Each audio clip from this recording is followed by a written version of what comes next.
My husband left me in the rain, 37 miles from home, saying I needed a lesson. I didn't argue, I just watched him drive away. Moments later a black truck pulled up. My bodyguard climbed out, calm and ready. I smiled as I climbed in. His cruelty had ended. That was his last mistake. He thought he was teaching me a lesson that night, leaving me alone on a deserted highway in a brewing storm.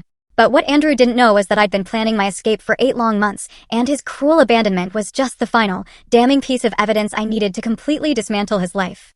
I pressed record on my phone, the cold metal a secret comfort against my palm, and slipped it back into my pocket just as Andrew's sleek Mercedes pulled into the empty rest stop. The air was thick with the scent of coming rain, heavy and ominous.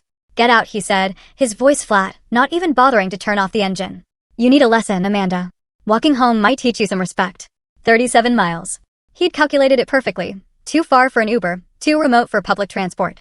What he didn't know was that Marcus, my brother, was already parked behind the abandoned gas station, waiting for my signal. The leather seat creaked as I turned to face him. Andrew's jaw was set in that familiar line of self-satisfied ruthlessness, the one he wore when closing a particularly vicious deal at his hedge fund. Just 3 hours ago, we'd been sitting in Morton's Steakhouse, celebrating our anniversary.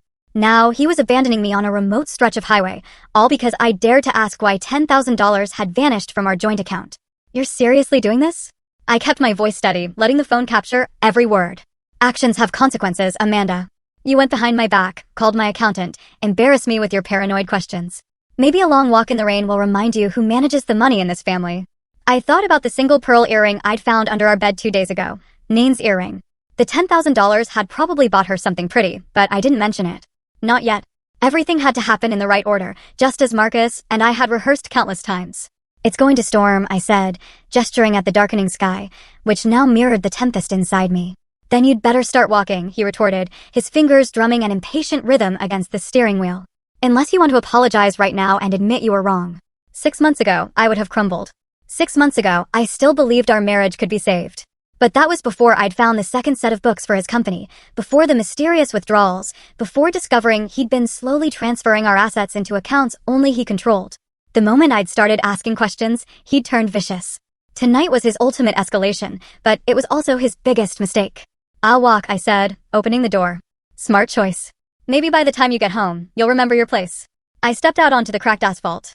The rest stop had been abandoned for years, just a dark building with boarded windows and a parking lot being reclaimed by weeds. Andrew had chosen it specifically for its isolation. He'd even mentioned it last week, casually, as we drove past. "Imagine being stranded here," he'd said, "miles from anywhere." That's when I knew what he was planning. The Mercedes engine revved. Through the passenger window, I could see him checking his phone, probably texting Nane that the deed was done. Then he pulled away, tires squealing slightly on the worn pavement, leaving me standing alone in the gathering darkness. I counted to 60, watching his taillights disappear around the bend. Then, with a calm I didn't entirely feel, I walked toward the abandoned gas station where Marcus's black Ford was hidden. My brother stepped out, holding an umbrella and a thermos of coffee. "Did you get everything?" he asked, his face etched with concern. "Every word," I replied, pulling out my phone and stopping the recording. He actually said, "You need to remember your place." Marcus shook his head. 3 years of watching him control you is bad enough.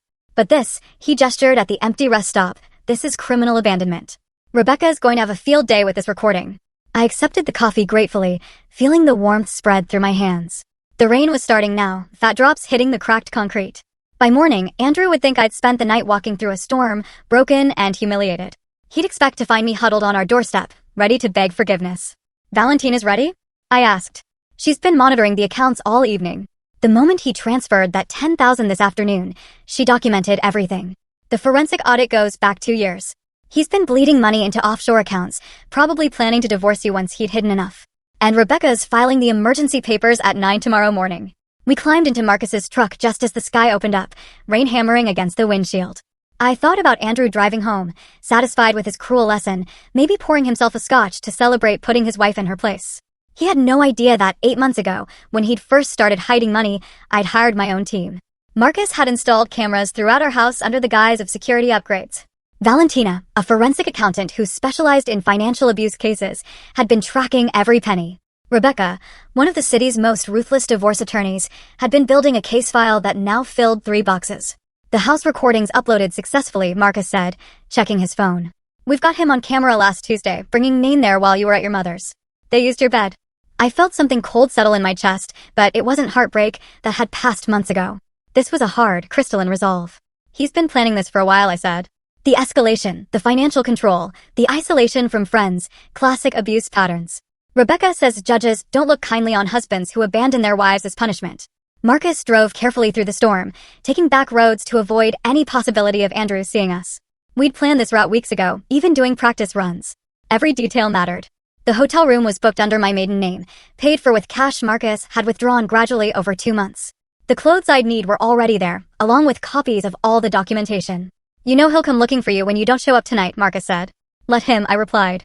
The hotel security cameras will show me checking in alone, soaking wet, traumatized. The front desk clerk will testify that I could barely speak through the tears.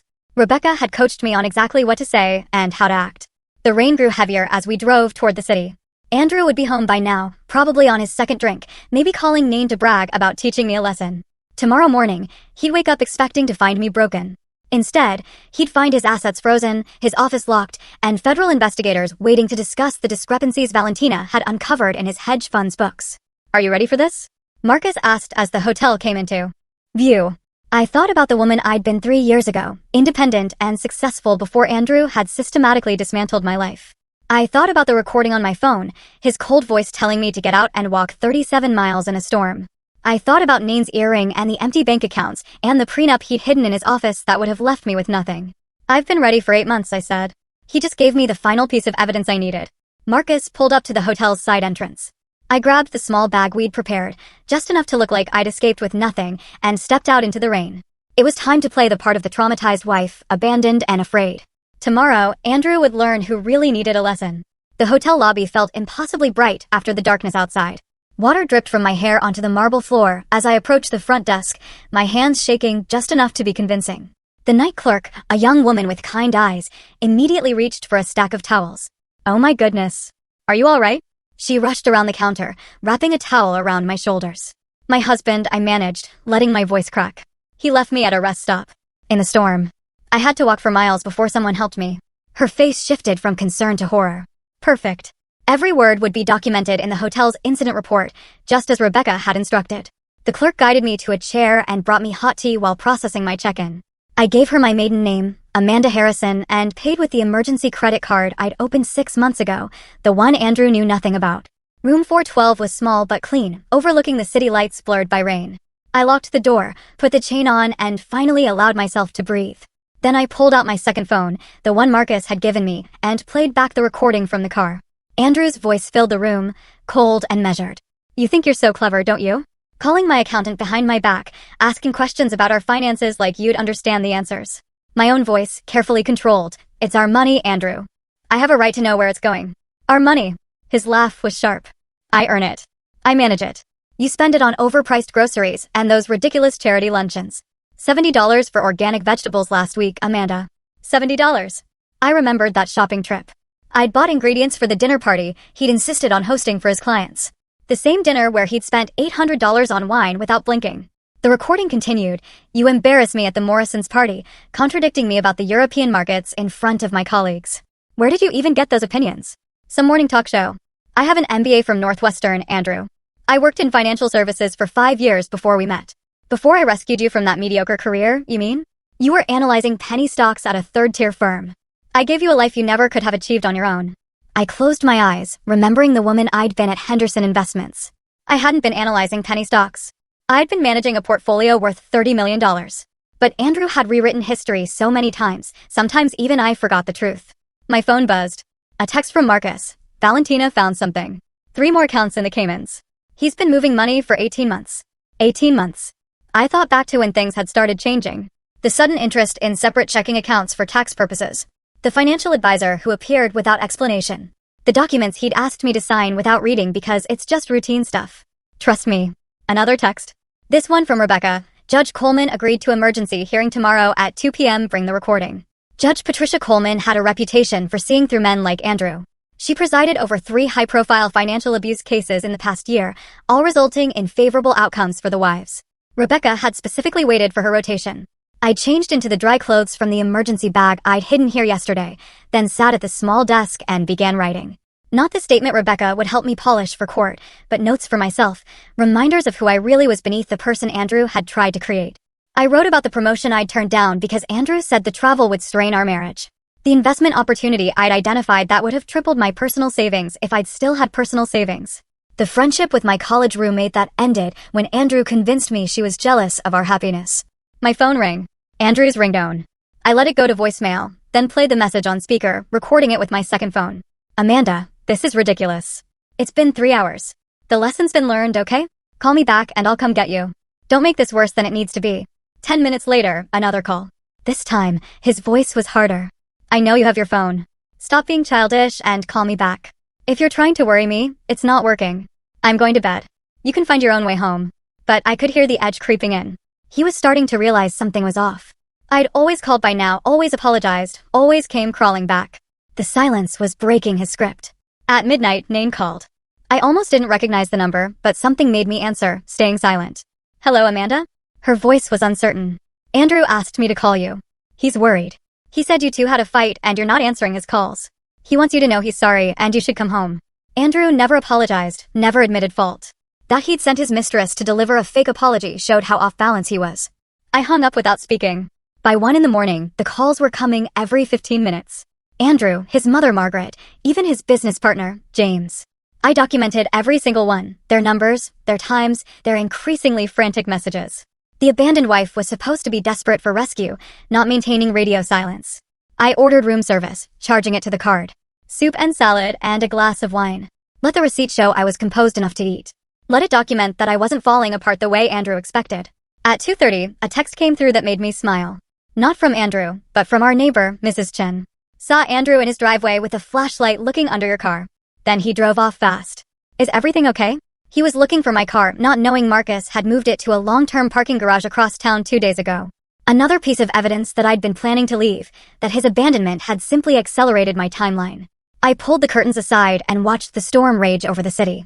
Somewhere out there, Andrew was beginning to realize his perfectly controlled world was slipping. He thought he taught me a lesson about power and place. Tomorrow, when the markets opened and he discovered his offshore accounts frozen, when his key card failed at the office, when federal investigators appeared with questions about discrepancies Valentina had uncovered, he'd understand who'd really been teaching whom. The rain hammered against the window like it was trying to break through. 8 months of planning, of documenting, of pretending to be the subdued wife while building a case that would destroy him. All leading to this moment, this perfect storm of his own making. I set my alarm for 7, knowing I'd need to look appropriately distraught for the emergency hearing. Rebecca would meet me at noon to prepare. But for now, for these few hours, I sat in the darkness and felt something I hadn't experienced in 3 years. Freedom. The morning sun cut through the hotel curtains at 7 sharp. But I'd been awake since 5, sitting at the small desk with my laptop open to our joint checking account. The balance showed exactly what I expected. Andrew had already moved another $20,000 out at 6:47 a.m. He was panicking, trying to hide assets before I could get to them. Too late. Valentina had already documented everything. By noon, my hotel suite had transformed into a command center. Valentina arrived first, wheeling in 2 suitcases full of printed documents. Her usually perfect makeup slightly smudged from working through the night. She spread everything across the dining table methodically, bank statements, wire transfer records, falsified tax documents, each stack labeled with color-coded tabs. The Cayman accounts are frozen as of 9 this morning, she said, pulling up a spreadsheet on her laptop. Andrew tried to access them at dawn. 3 failed attempts. He's probably destroying his office right now. Rebecca walked in next, her phone pressed to her ear, speaking in rapid legal terms I only half understood. She ended the call and turned to me with an expression of grim satisfaction. Judge Coleman moved our hearing to 1 o'clock. She wants to address this immediately. Also, Andrew hired Richard Blackwood. The shark? Marcus asked, entering with a box of surveillance equipment. The same one who got that pharmaceutical executive off last year? Blackwood doesn't come cheap. Andrew must have liquidated something significant to afford him. I felt a flutter of concern, but Rebecca placed a steady hand on my shoulder. Blackwood's good, but he can't argue with video evidence and financial records. Plus, he's walking into this cold. We've had 8 months to prepare. Marcus connected his laptop to the television and pulled up the surveillance footage from our home. I've compiled the highlights, if you can call them that. Fair warning, Amanda, this isn't easy to watch. The first clip showed Andrew in his study at 2 a.m. 3 weeks ago. I'd been asleep upstairs, knocked out by the sleeping pills he'd started suggesting I take for my anxiety. On screen, Andrew carefully photographed documents from our safe, then placed them back exactly as they were. The documents were our joint investment portfolios, my mother's power of attorney forms, and the deed to the lake house my grandmother had left me. He's been building a duplicate file, Valentina explained, creating forgeries with subtle changes. If you hadn't caught this, he could have slowly replaced the originals. The next clip was worse. Andrew and Nain in our living room 2 months ago when he told me he was at a client dinner. She was wearing my robe, the silk one from our honeymoon in Paris. They were laughing about something on his phone. Turn the volume up, I said, though my stomach turned. Andrew's voice filled the room. She actually believed me when I said the conference was mandatory. I've trained her well. A few more months and I'll have everything transferred. Then we can stop the charade. Nain's giggle was like nails on glass. The prenup really says she gets nothing? The prenup's irrelevant. She'll never fight it. Amanda doesn't have the spine. By the time she realizes what's happening, we'll be in Costa Rica and she'll be too broken to do anything about it. Marcus paused the video. The room was silent except for the hum of the air conditioning. I stood up, walked to the window, and stared at the city below. Somewhere out there, Andrew was probably in his office trying to figure out why his computer access was revoked, why his assistant couldn't reach the bank, why everything was falling apart. There's more, Marcus said quietly. Do you want to see it? I nodded. The next clip showed Andrew on the phone in our garage, pacing between our cars. The timestamp showed last Tuesday when I'd been at my book club. Jennifer's been perfect, he was saying. She has no idea I'm recording our conversations. Every detail about Amanda's mother's estate, the Alzheimer's diagnosis, their hidden trust fund from their father. It's worth nearly $2 million.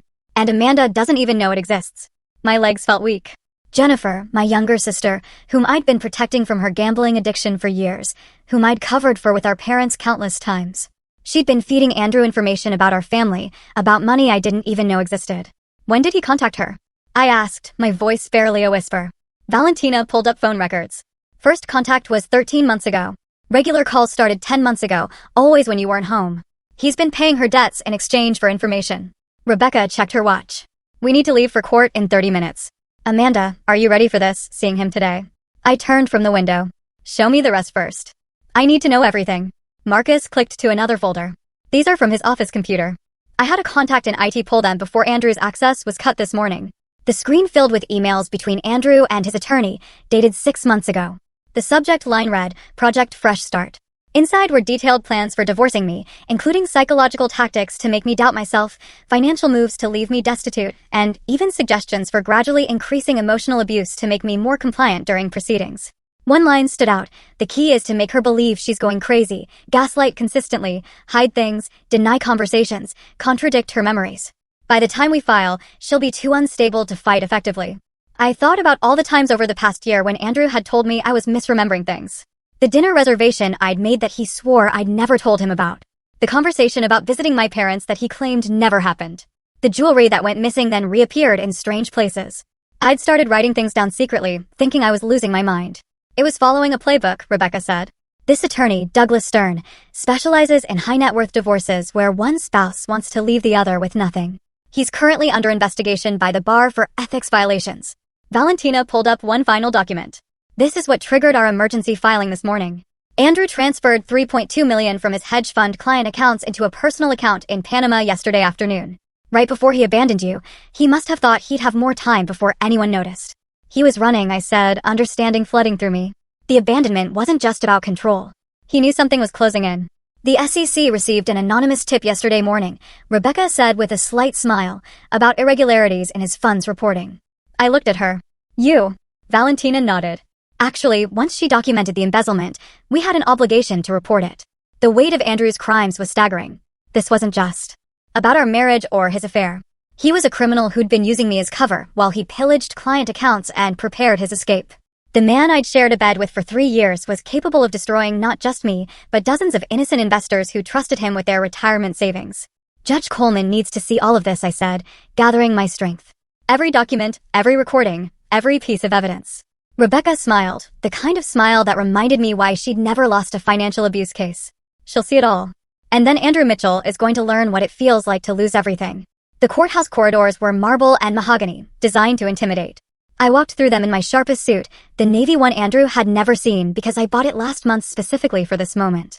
Rebecca walked beside me, briefcase in hand, while Marcus flanked my other side. We entered courtroom 4B at exactly 12:05 p.m. Andrew was already there, seated beside Richard Blackwood, whose $1,000 haircut couldn't hide the stress lines around his eyes. Andrew looked smaller somehow, his usual commanding presence diminished by wrinkled clothes and shadows under his eyes. He'd clearly slept in his office. When he saw me, his expression shifted from exhaustion to pure rage. "All rise," the bailiff announced. Judge Patricia Coleman entered, her black robes adding gravity to an already tense atmosphere. She took her seat and immediately began reviewing the documents before her, reading glasses perched on her nose. "We're here for an emergency petition filed by Amanda Mitchell regarding marital assets and spousal abandonment," she began, her voice carrying the authority of someone who'd seen every type of marital disaster. "Mr. Blackwood, I see you've just been retained this morning." "Yes, Your Honor. We request a continuance to properly review." "Denied. Your client allegedly abandoned his wife in dangerous conditions last night. Time is of the essence." She turned to Rebecca. "Counselor, present your evidence." Rebecca stood, smooth as silk. "Your Honor, at approximately 8:47 p.m. yesterday, Andrew Mitchell deliberately abandoned his wife at a rest stop 37 miles from their home during a severe storm. We have audio recording of the incident." She played the recording through the courtroom speakers. Andrew's voice filled the space, cold and clear. "You need a lesson, Amanda. Walking home might teach you some respect." I watched Andrew's face go white. Blackwood leaned over, whispering furiously. Andrew shook his head, gesturing wildly with his hands. Furthermore, Rebecca continued, "Mr. Mitchell has been systematically hiding marital assets for 18 months. We have documentation of offshore accounts totaling $8 million and evidence of embezzlement from his hedge fund totaling $3.2 million. Objection. Blackwood stood. "These are unsubstantiated allegations."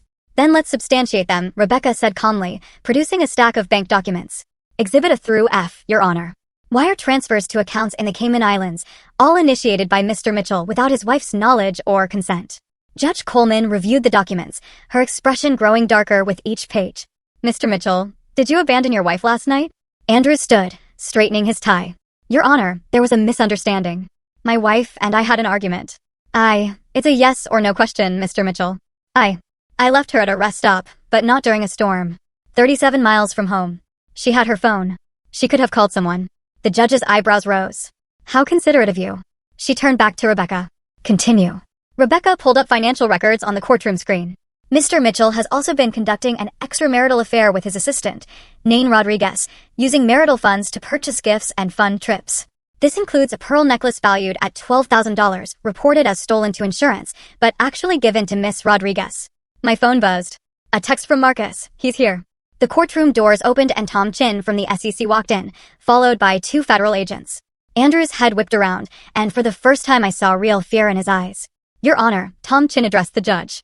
"I apologize for the interruption. We have a warrant for Andrew Mitchell's arrest on charges of wire fraud and embezzlement." Blackwood jumped up. "Your Honor, this is highly irregular." "So is stealing $3.2 million from client accounts," Judge Coleman responded dryly. She looked at the federal agents. "Gentlemen, please wait until we conclude this hearing. Mr. Mitchell isn't going anywhere." Andrew sank into his chair. His phone, sitting on the defendant's table, lit up with call after call. I could see the names flashing, his mother, his business partner James, and repeatedly Nain. Given the evidence presented, Judge Coleman continued, "I'm granting the emergency injunction. All marital assets are frozen pending investigation. Mrs. Mitchell is awarded exclusive use of the marital home and temporary support of $10,000 per month. Mr. Mitchell, you are ordered to stay 500 feet away from your wife." $10,000 a month? Andrew exploded, standing despite Blackwood's attempt to pull him down. "That's insane." "She doesn't need, Mr. Mitchell.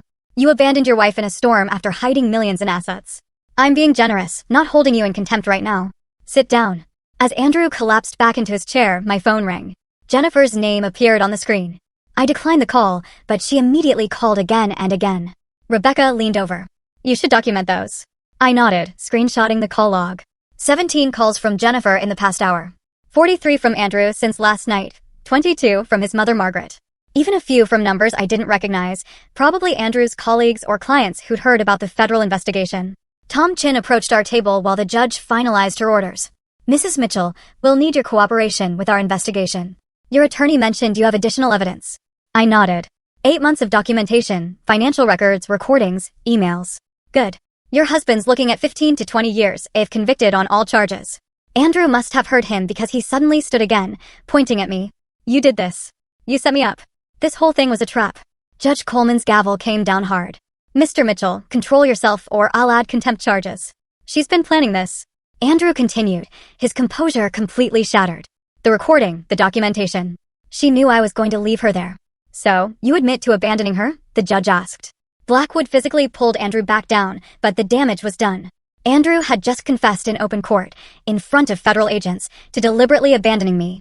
As we prepared to leave, Nain burst through the courtroom doors. Her designer dress was wrinkled, her carefully styled hair disheveled. She looked around wildly until her eyes landed on Andrew. You said you were divorced, she screamed across the courtroom. You said the papers were already filed. You said she was crazy and making things up. The judge sighed.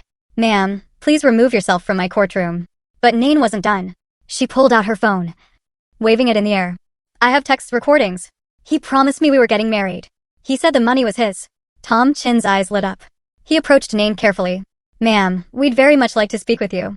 Andrew's destruction was complete. His mistress was turning state's evidence. His assets were frozen. Federal agents were waiting to arrest him. And his carefully constructed image had crumbled in less than an hour. As we walked out, leaving Andrew to be processed by federal agents, my phone buzzed with one final message. It was from Margaret, Andrew's mother. I hope you're satisfied. Destroying a good man over petty jealousy.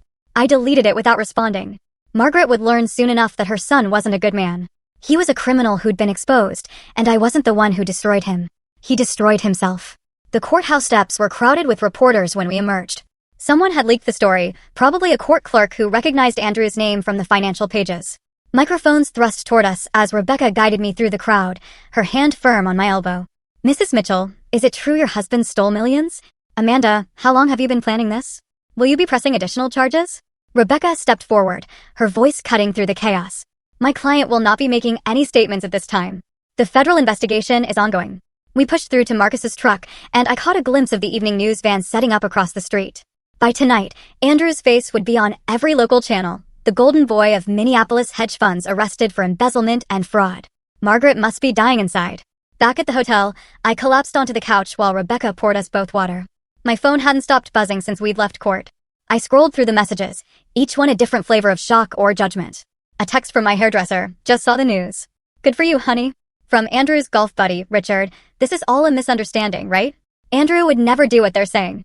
From 3 different neighbors, variations of, we always knew something was off about him. The most interesting message came from James Morrison, Andrew's business partner. Amanda, we need to talk. There are things about the fund you should know. Things that weren't in the federal filing. Rebecca read it over my shoulder. Set up a meeting. Record everything. At 4 o'clock, the local news broke the story. The headline scrolled across the bottom of the screen. Prominent hedge fund manager arrested for embezzlement following spousal abandonment incident. They'd gotten Andrew's mugshot already. He looked haggard, his usually perfectly styled hair disheveled, his designer suit replaced with standard-issue jail clothing. The reporter stood outside our house, my house now, describing the scandal in breathless detail.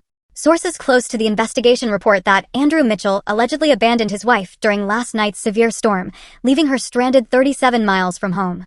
This morning, federal agents arrested Mitchell on charges of embezzling $3.2 million from client accounts. His wife, Amanda Mitchell, could not be reached for comment. My phone rang. Jennifer, again. This time I answered. Amanda, please, I need to explain. Her voice was raw with desperation. You told him about Mom's will, about the trust fund Dad set up, about her diagnosis. Silence.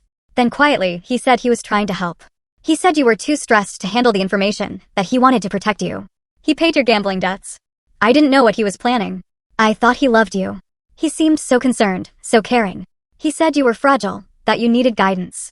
I thought about all the times Jennifer had called over the past year, asking seemingly innocent questions. How's Mom doing? Have you talked to her lawyer lately? Remember that property Dad bought in Wisconsin? Each conversation had been intelligence gathering for Andrew. He played you, I said, just like he played me. Amanda, I'm so sorry. When I saw the news, when I realized what he'd done, I've been sick all day. Can we meet, please? Rebecca shook her head, but something in Jennifer's voice made me pause. She sounded genuinely broken, not just worried about consequences. Tomorrow, neutral location. You come alone. After I hung up, Marcus pulled up social media on his laptop. You need to see this. Andrew's company Facebook page was imploding. Clients were posting demands for their money back. Former employees were sharing stories of suspicious activities they'd witnessed. One woman wrote, "He fired me when I questioned missing funds last year. Now I know why." But the most devastating blow came from Nain. She'd gone nuclear on Instagram, posting screenshots of their text conversations, photos from their trips funded with stolen money, and a long caption detailing how Andrew had manipulated her into believing I was the villain. He told me his wife was emotionally disturbed, she wrote, that she refused to grant him a divorce, that she threatened to ruin him if he left. I believed every word because he was so convincing, so sophisticated. I was an idiot, but he was a master manipulator. The photos were damaging. Andrew and Nain in first-class seats to Paris, champagne glasses raised. Andrew and Nain at the exact resort in Mexico, where we'd celebrated our 5th anniversary. Andrew and Nain in our bed. She'd actually posted that one, though Instagram quickly removed it. By 6 o'clock, Andrew's mother, Margaret, had released a statement through her lawyer. Rebecca read it aloud, barely containing her laughter. The Mitchell family is shocked by these allegations. We believe this is a coordinated attack orchestrated by a vindictive spouse seeking financial gain. Andrew Mitchell is an outstanding member of the community who has been victimized by a calculating woman who married him for his money. She's really going with that angle? Marcus asked. After what everyone heard her say in court? My phone rang again. This time it was a number I didn't recognize. Against Rebecca's advice, I answered. Mrs. Mitchell, this is Patricia Huang from the Wall Street Journal. We're running a story about systematic fraud in boutique hedge funds. Your husband's case is part of a larger pattern we've been investigating. Would you be willing to share your experience? Rebecca took the phone. This is Amanda Mitchell's attorney.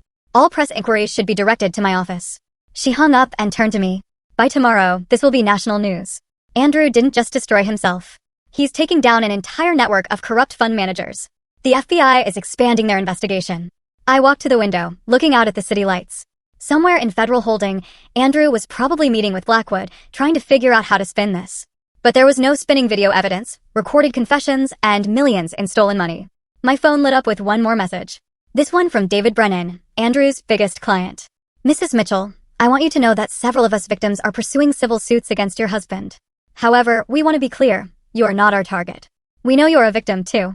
In fact, we'd like you to testify about what you observed. The irony was perfect. Andrew had spent years telling me I was too stupid to understand finance, too naive to grasp business. Now, his former clients wanted my testimony to help bury him. As the sun set over Minneapolis, painting the sky the color of justice, I realized that Andrew's public downfall was just beginning. Tomorrow there would be more headlines, more revelations, more people coming forward with stories about the man they trusted with their money. But tonight, for the first time in 3 years, I sat in peaceful silence. No longer afraid of his footsteps, his moods, his cruel words designed to keep me small. The man who'd abandoned me in the rain had created his own storm, and now he was drowning in it. The next morning brought a knock at my hotel door that I wasn't expecting. Through the peephole, I saw Jennifer standing in the hallway, her usually perfect appearance completely undone. Her hands shook as she clutched a manila envelope to her chest, and her eyes were red-rimmed from crying. I opened the door, but didn't invite her in. I thought we agreed to meet at a neutral location. I couldn't wait. Amanda, please. There are things you need to know right now. Before the FBI talks to me this afternoon. Marcus appeared in the doorway of the adjoining room, alert and protective. I nodded to him that it was okay, then let Jennifer inside. She sat on the edge of the couch, placing the envelope on the coffee table with trembling fingers. Andrew first contacted me 13 months ago, she began, her voice barely above a whisper. He knew about the gambling. I don't know how he found out, but he knew I owed $47,000 to some very unforgiving people. He offered to pay it all, no questions asked, if I just answered some questions about our family finances. And you agreed. My voice was flat, controlled. I was desperate. They were threatening to go to my employer, to ruin my career. Andrew seemed like he genuinely wanted to help. He said you were too proud to ask our parents for money, that he wanted to surprise you by solving family problems behind the scenes. She opened the envelope and pulled out a stack of printed emails. These are our conversations. Every one of them. I printed them all last night when I realized what he'd really been doing. I picked up the first email, dated over a year ago. Andrew's tone was warm, concerned, brotherly even. He wrote about wanting to be a better husband, wanting to understand my family dynamic so he could support me better. The manipulation was masterful. He was particularly interested in Mom, Jennifer continued.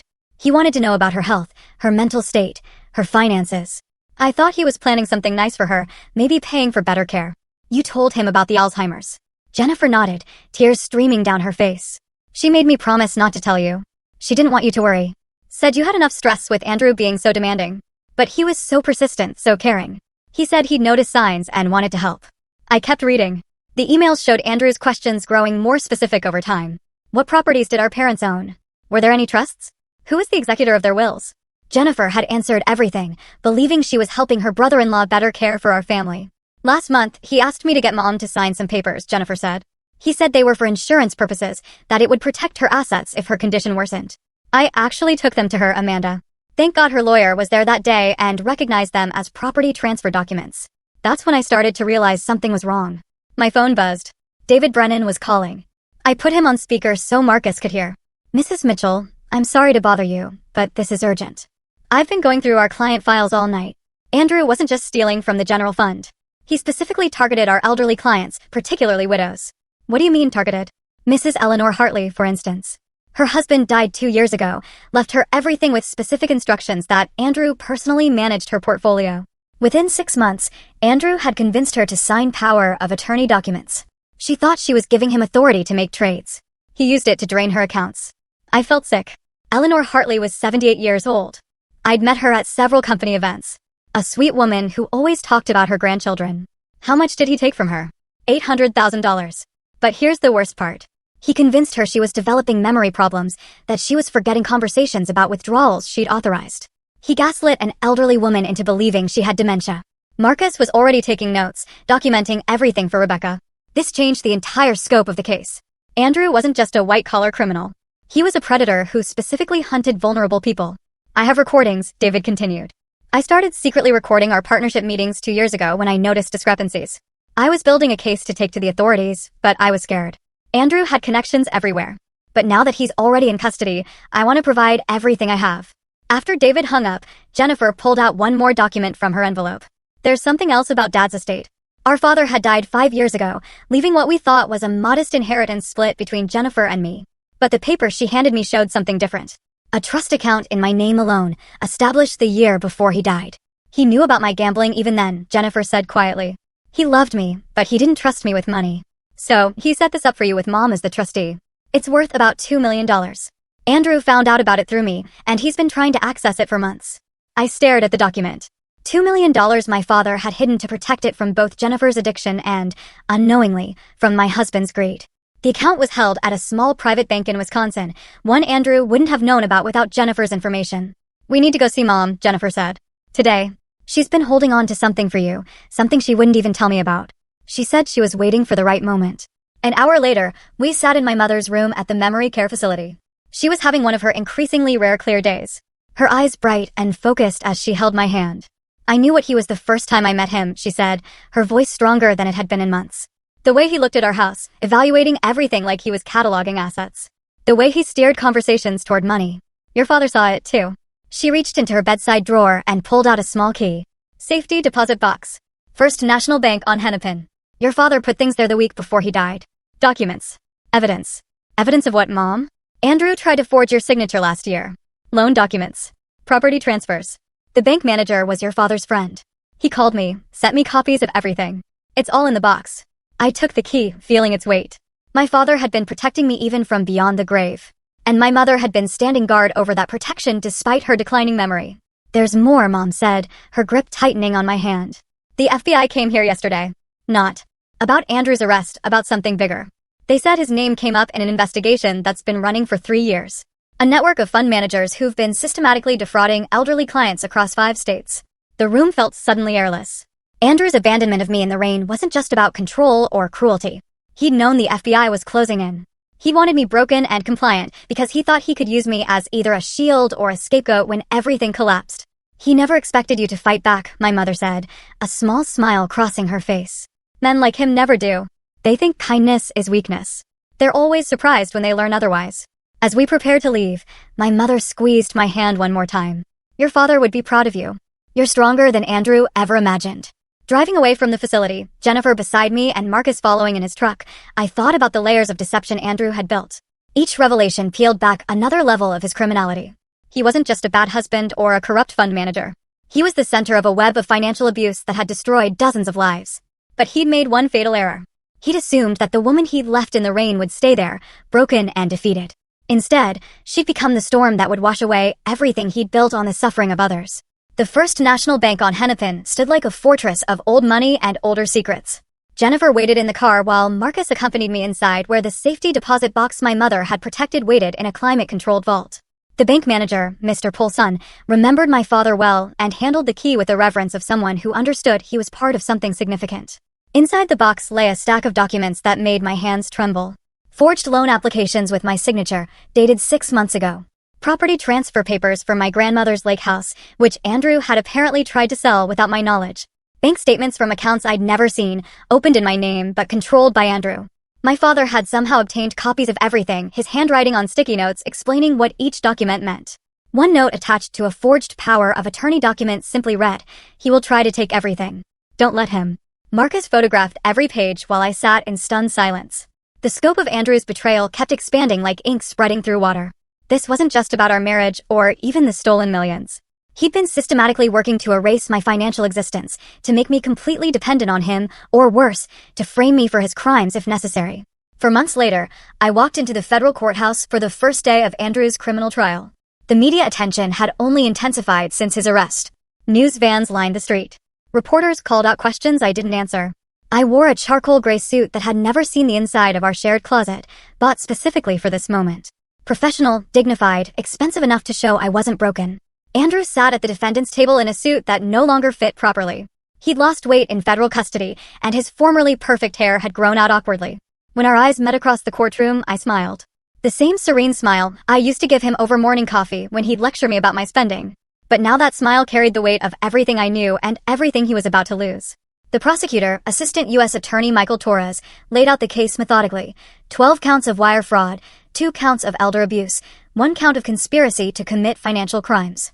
The evidence was overwhelming. Doctored books, hidden accounts, forged documents, recorded conversations where Andrew explicitly discussed stealing from clients.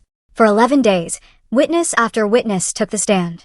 Elderly clients described how Andrew had convinced them to sign documents they didn't understand.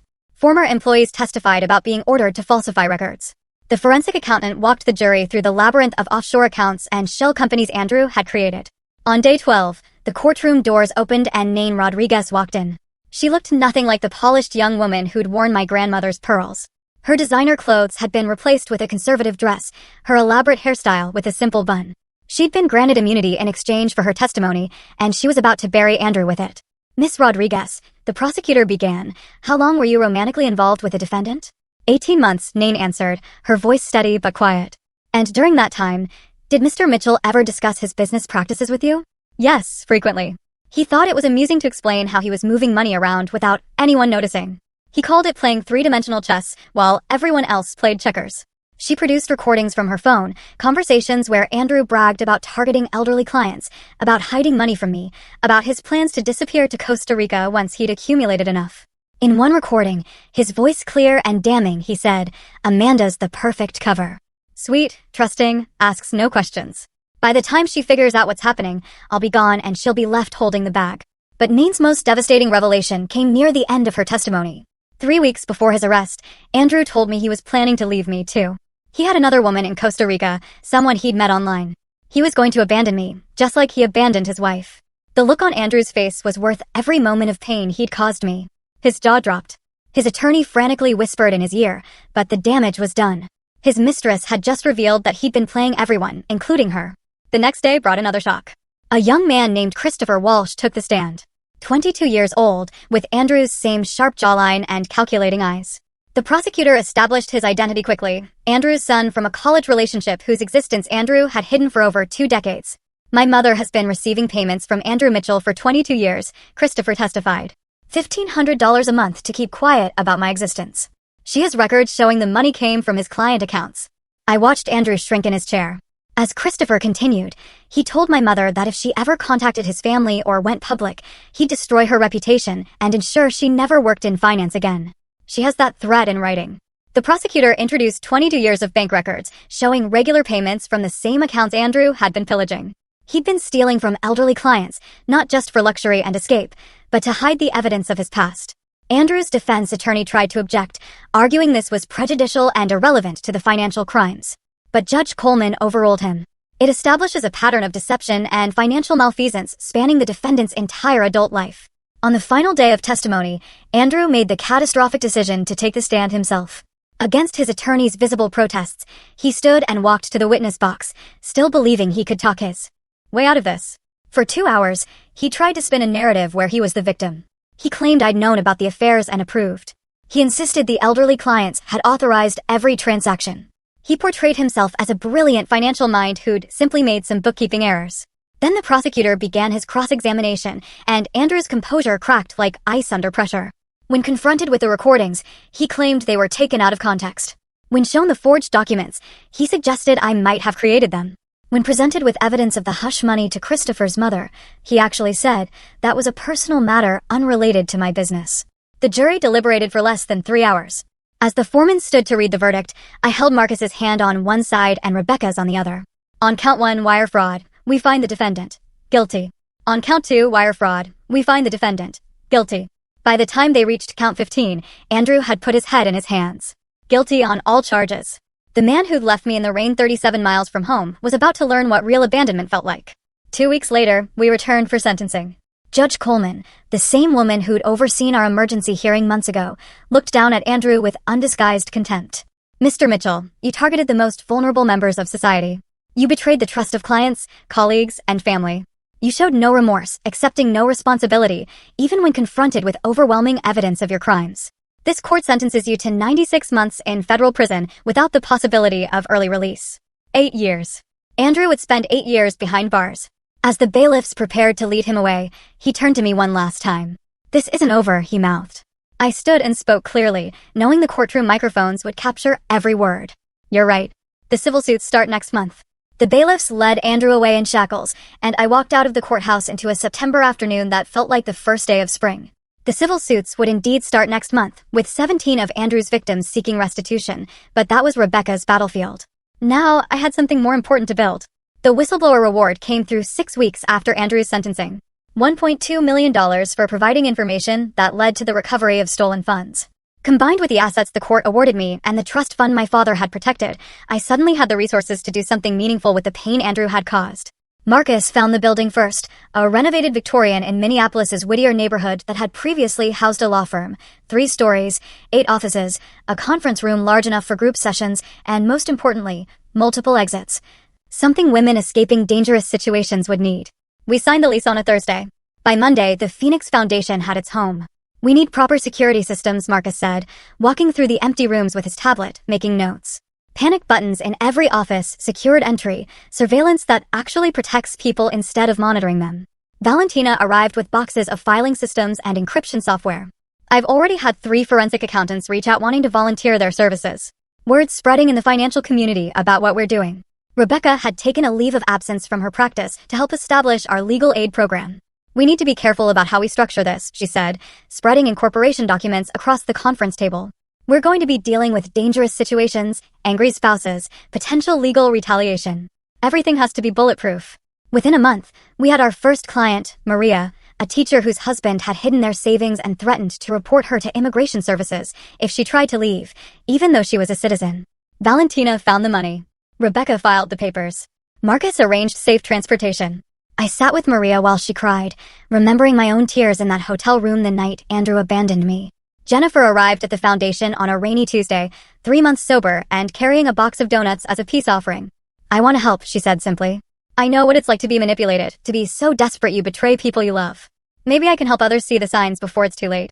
We started her as a volunteer, answering phones and filing paperwork.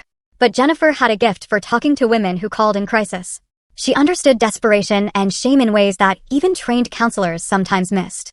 Within 6 months, she was running our support groups, sharing her story of how Andrew had exploited her addiction to gather information, helping others recognize when they were being used.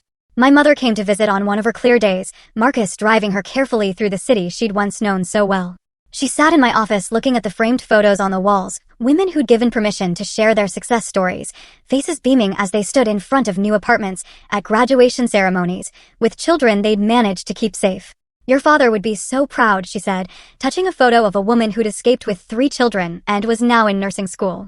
He always said the best revenge against cruelty was kindness to others. She pulled out an envelope from her purse. This came to the house. I thought you should see it.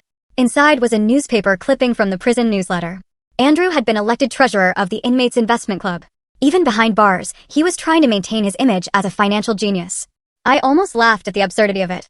The surprise volunteer came 7 months after the trial. Nain Rodriguez stood in our reception area looking nothing like the woman who'd worn my grandmother's pearls. She'd cut her hair short, traded designer clothes for simple slacks and a button-down shirt, and carried herself with a humility I'd never seen before. I've been in therapy, she said, sitting across from me in my office, working through how I got involved with someone like Andrew. Why I ignored the red flags, why I participated in hurting you. I know I can't undo what I did, but maybe I can prevent other young women from making my mistakes. She started by speaking at colleges, warning business students about older men in power who promised career advancement in exchange for companionship. She was brutally honest about her own choices, taking responsibility while also explaining the gradual manipulation that made those choices seem reasonable at the time. He made me feel special, she told a group of graduate students one evening. Like I was smarter and more sophisticated than other women my age. By the time I realized I was just another victim in his game, I was in too deep to see the exit. 1 year after Andrew's sentencing, a letter arrived at the foundation. His handwriting was still perfect, even on prison stationery. For pages of vitriol, blaming me for his downfall, claiming I'd orchestrated everything from the beginning, that I'd entrapped him. He listed every perceived slight, every moment he now realized had been part of my plan. The final line read, "I hope you learned your lesson." I had the letter professionally framed and hung it on my office wall right next to my degrees and certifications. When clients asked about it, I told them the truth. Yes, I had learned my lesson. I'd learned that when someone shows you who they are through their cruelty, believe them. I'd learned that patience and planning could overcome years of abuse. Most importantly, I'd learned that the best response to someone trying to break you is to become unbreakable, then use that strength to lift others. 18 months after that night at the rest stop, I stood in my office looking at a wall covered in thank you cards. 87 women had found safety through the Phoenix Foundation. Some had needed just legal advice and financial forensics. Others had required complete extraction plans, safe houses, and new identities. Each one had arrived broken in some way, convinced they were trapped, that their situation was hopeless. Eleanor Hartley, the widow Andrew had defrauded, had become our biggest donor. She'd recovered most of her money through the civil suits and insisted on funding our emergency shelter program. That man tried to convince me I was losing my mind, she said at our fundraising gala. Amanda showed me I was actually finding my strength. The rain was falling again outside, drumming against the windows of the Victorian that housed hopes and second chances. I thought about that night, 37 miles from home, standing in the downpour while Andrew drove away, confident he'd broken me. He thought he was teaching me about power and control, about knowing my place. Instead, he taught me that cruelty creates its own destruction, that every action has consequences, and that sometimes the person you abandon in the rain has already seen the storm coming and prepared accordingly. Through the Phoenix Foundation, his act of calculated cruelty had become the catalyst for saving women he never believed deserved saving. The ultimate lesson, the one Andrew never saw coming, wasn't about obedience or respect or knowing one's place. It was about transformation. He tried to leave me powerless in a storm. Instead, I'd become the shelter.